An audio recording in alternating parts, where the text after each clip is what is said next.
Hey guys, I'm Michael Allen from TravelCostaRicaNow.com. Now this video, I got to do a little preface. First of all, thank you, Charlie, for talking. We're going to talk in a minute. Me here.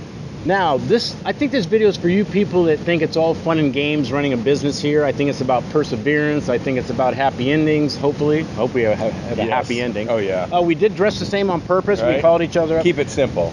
This and a cold beer. Anyway, here's where we're at. We're at Playa Montepalo. Charlie owns Charlie's Jungle House, a little 5-room, 4-room B&B type of style thing right here on the beach. Hopefully D'Angelo can pan the beach to show the beautiful surroundings. Anyway, he's down in Montepalo, which is, for you guys that don't know, the Pacific side of Costa Rica, in between basically Manuel Antonio and Dominical. Correct. All right, so we're going to talk to Charlie, and why this is going to be very informative. Charlie's lived here for 25 years. Correct. Right. So we're going to kind of talk about his story and maybe give enlighten some of you people that think you just come down here, start a business, all fun and games, and it just happens to work out. Yeah. Okay, you've been here 25 years. How'd you get to Costa Rica? I always ask that. That's the first question. How'd you end up here? Right. Well, it was all based on, economic conditions in the United States. I was a school teacher in the LA Unified School District. I taught kindergarten, and between that and my job at the JW Marriott in Century City, the income that I was able to make in a month's period of time was just almost equivalent to what the cost of living was. So I was like very frustrated after 4 years at the university, and I said, well, how is this possible? And my bottom line was, how am I ever going to be able to save enough money to put a down payment on a house, and then I'm going to pay 40 years of my life to just have a roof over my head so that I can go back in my car, go make more money, make the monthly payments on the mortgage, on the utilities. And I said, I would rather have a backpack on my back and be free than to have this kind of routine. And so that was what compelled me to begin the search. I've always, loved living on the ocean. I was in the university in Hawaii, the North Shore there. So after living there and having grown up in Los Angeles, in a big city, I decided that I was never going to live in a city again, and that I had to live on the beach someplace. So the motivation was that, to find someplace in the beach area. I originally went to Puerto Rico because I knew that they had a Commonwealth status with the United States. I would be able to work there, legally. And the idea was to find a piece of property in Puerto Rico. I ended up actually finding a piece of property in Puerto Rico. It was like $35,000 that many years ago.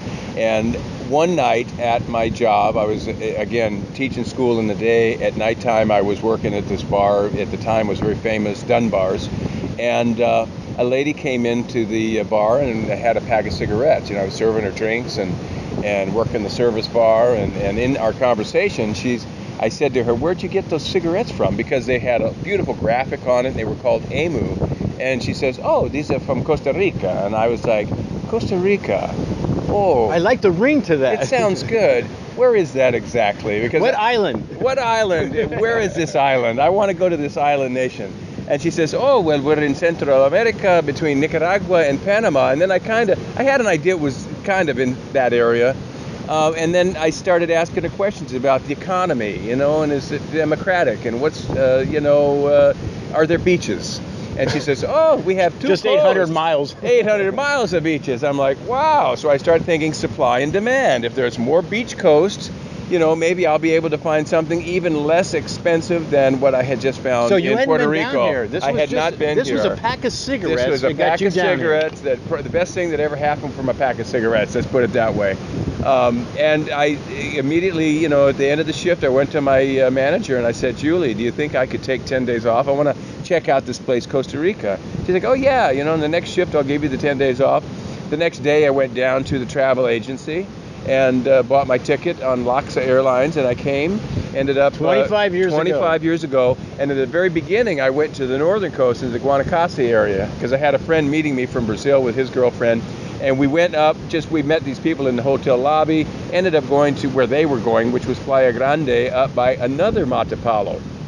And we spent the majority of time there. Probably out of the 10-day vacation, we were up there 7 days. And I investigated here. The cost of buying a property on the beach, which is where I wanted to be, was much more expensive than I had anticipated. It was $100,000 that many years ago, 25 years ago. I was like, oh, wow, boy, I'm in the wrong place.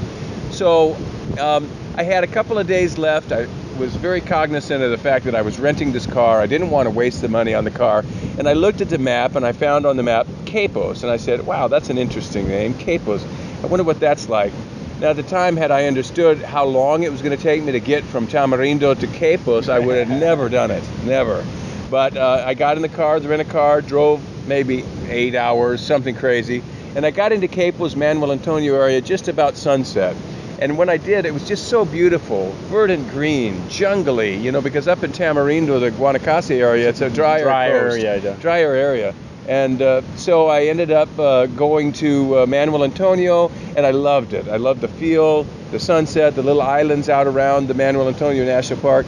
And I said, this is what I really want.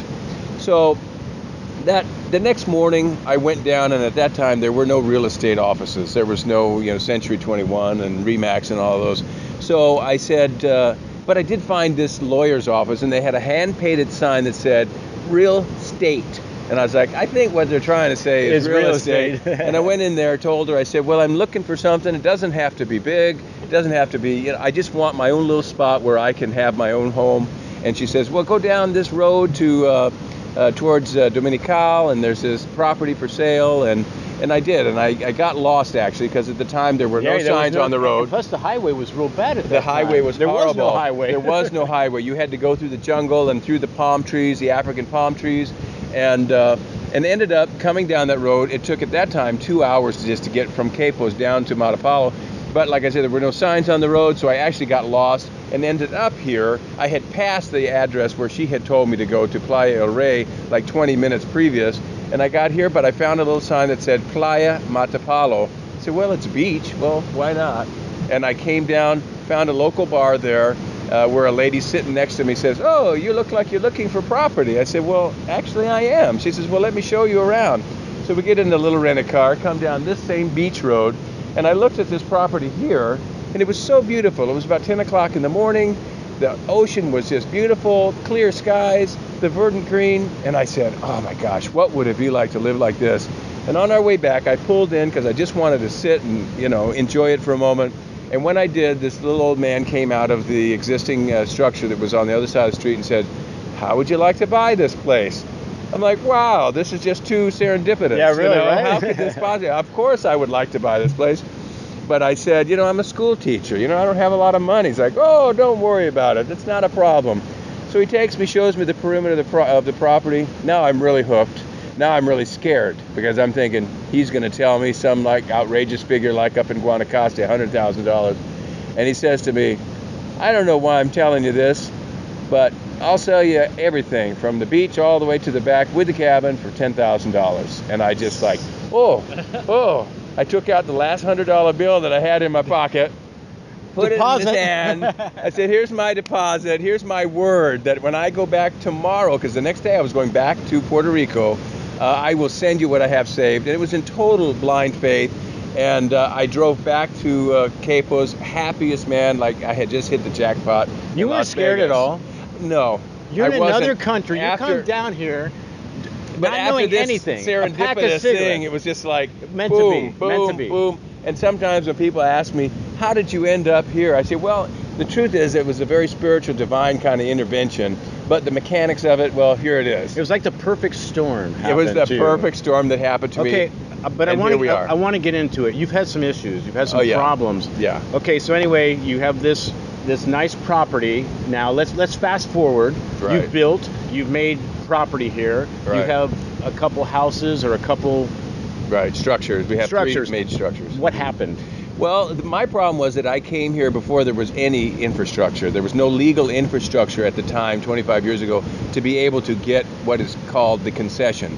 The concession in the maritime zone in Costa Rica is a contractual agreement between you as the concessionaire and the government to exploit a parcel of land in the maritime zone, and it is renewable each year. Like the government owns. The government owns anything. We'll let you stay there. We'll let you stay if you give us rent money is basically what we're saying. I'm like, okay, hey, well, how do we whip it all together? The problem was that there was no infrastructure set up yet. When I bought, there was no engineers that had done the studies. So you just built. Here goes a school, here goes a shopping mart, here goes the business. Excuse me. So I just bought in blind faith. It already had a cabin, the guy that I bought it from, I said, well, how can I build? You know, I don't even think my intention was to build. My intention was just to teach school here locally and maybe rent a couple rooms out of my house.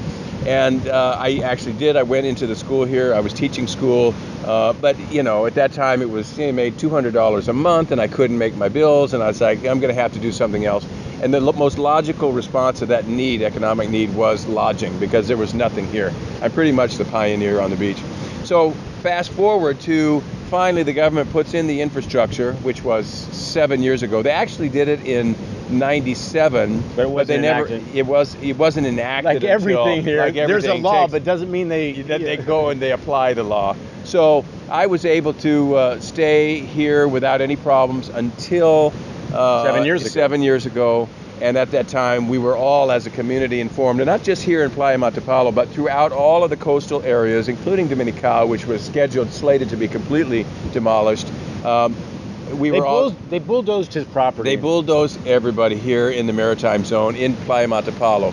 And how depressing is that? How didn't you just go, man, done, and done? Well, because I had no choice. You know, a lot of the other people who had. Thank you for the honesty. Yeah, I couldn't go anywhere. Yeah, there was nowhere I could go. You know, other people who had interest here, they always went. They had a second home in the United States. So this was actually their second home. Now they did give you a chance, though, right? You were telling me earlier that you did have a chance to deconstruct your property or take it down. Yeah. Keep some of your things. Right.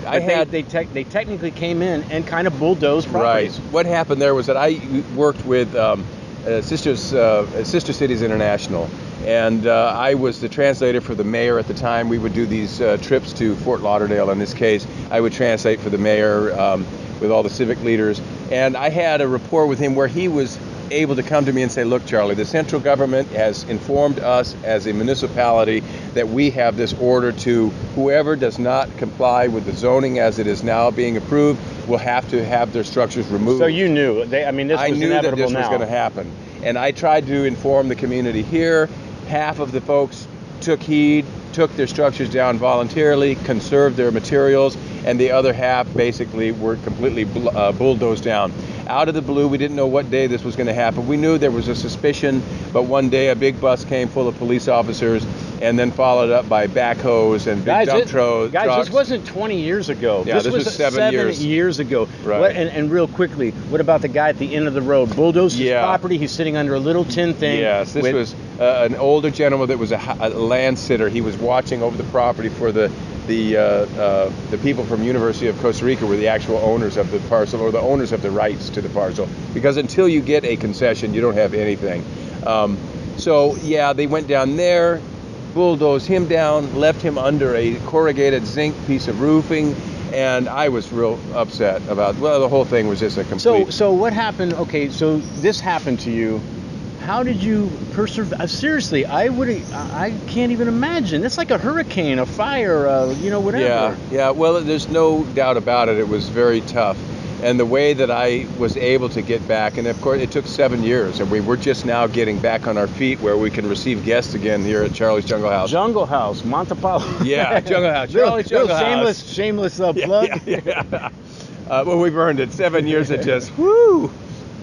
What advice do you have any advice for people that would kind of are thinking about maybe doing the same? They want to kind of do the same thing you're doing. They got a little bit of money, not a lot, but want to come down here, maybe invest in a little business. A lot of people do the hotels, little restaurants, little bars. Well, my suggestion has always been to come down first. Don't invest anything. Come down. There's a lot of properties available throughout the country where the current administrators or owners are looking for someone to manage these properties. Come find yourself an opportunity like that. Go to housesitters.com or any of those type of websites where you can check out Costa Rica.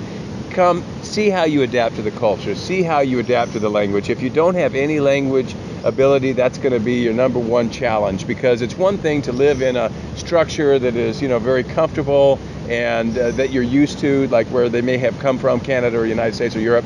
And it's another the moment you walk out of the structure and you get in your car and you go to the town here. If you don't have the language ability, it's going to be tough from the get-go. If you are serious about considering making this type of a move, take a course in Spanish. The first thing you should do is take even if it's an online course, 2 to 3 months, get some Spanish ability, because if you don't, it will be very challenging. And then the second thing that you have to adapt to is, of course, the culture, you know, and try something out for 6 months first. And At if you least, find that we tell everybody, do not buy nothing. Don't buy nothing. anything. Don't buy a car. Don't buy Nothing. nothing. You don't need to in order to make the transplant. So that would be my recommendation. Yeah. Man, you have a fascinating story, man. Well, I'm It's just way happy cool. to say that I'm still Yeah, here. because you're close. You were close not to. Yeah, had it not been that I had been here that many years and that I had a contact down the street which allowed me to run their hotel and another one in Manuel Antonio, La Mansión. Yeah, okay. Actually, I want to ask that question. So, okay, bulldoze. Yeah, you kind of knew they were coming in, but you still you weren't wealthy at this time. No, you no, obviously I've never had to been make wealthy. money. Yeah. And I kind of want to, maybe explain to some people that you just didn't rebuild because you had $1 million sitting in the bank. Yeah, no, it was very challenging. You took jobs. You had to. I had to get loans. The very beginning, the first thing is, how do you pay the labor to take down these structures piece by piece? How much was Imagine that? It your had to home. be like $15,000. $15,000 to $18,000. So I was lucky. I had a friend, Mike, from Indiana. I had another friend that somehow I got the money to slowly take the place down. And then on my property, I had what would be considered a warehouse, a bodega, and here we had wood, and here we had toilets, and here we had electrical, and here we had windows, and here we had doors. Everything was meticulously, put into this warehouse. I'm sure some people, like I was thinking, you're thinking, well, the government did this. They should give you some reparations, or they should help you, or they should. None of that. No, there was none of that. No, unfortunately, I was the infractor of the law. I was the one that had built without permits. I had built because there was no legal infrastructure. At the time when I did these things, they were And you've been down here for 18 years, guys. Yeah. This is the problem with Costa Rica. 18 years I had lived here before they actually enforced what was the zoning. And I knew that the future was going to come. I just didn't realize it would come so fast. When I say so fast, it's like 18 years goes like that. But all of a sudden, it's like in front of you, and you got bulldozers looking at you in the face, and you're like, well, what? Okay, so the government didn't help you. They do this. You're not independently wealthy, and you have to get back on your feet because you have no other option, basically. Right. What did you do? Well, the first thing, charity starts at home. You go to your brother, you go to your friends, you go to wherever you can get any cash. Man, I'm glad you didn't ask me, dude. Yeah, right. We'd all been in the same boat, right? And it wasn't that I had to have a big check for $15,000, but it's $1,000 a week in labor, just having two carpenters that are taking things down meticulously and putting them away. And in the meantime, it was like, well, so we're not even rebuilding yet. No, we're only tearing it down. We're taking it down. The cost of just tearing it down. And then it was like, well, now how do I live, And fortunately, I had friends that had a hotel down the street, and I managed that hotel for them for a while. So you're bargaining now. I'm bartering and bargaining. Absolutely. Using my begging. talents. My life has been in hospitality, so it's like, where can I get a job to try and make the money to start rebuilding my life? Worked in Manuel Antonio at another hotel there. Eventually had to go back to Miami and work waiting tables, to get more money. And the problem is that all this money I was making, working, running this show and that show, cost a living. It's like beer money. It wasn't even rebuilding. It was just living. It was just paying the light bill or whatever. There was no working capital, and that was a problem. In the end, I had to take loans out on my property in the mountains. I had to sell a property here that I had on the beach. And in the end, it took a chunk of money. I'm almost embarrassed to say how much money it took to get these cabins back up to where they are. But thank God I was able to do it. Yeah. Man, I don't know. I think it's a fascinating story. And I'm not sure all the lessons that we just went over, but there's lessons in this story. Yeah. And we'll let the viewer decide what they are when they decide maybe Costa Rica's for me and maybe business is for me. Right. You're so many videos, but we're going to stop it here and we're just going to go, man, thank you so much for the my pleasure. information. Yeah, thank you for sharing. Guys, this the was time. a good one. You might want to watch it a couple times. Anyway, guys, I'm Michael Allen, TravelCostaRicanNow.com. Peace, guys. Hope it helps.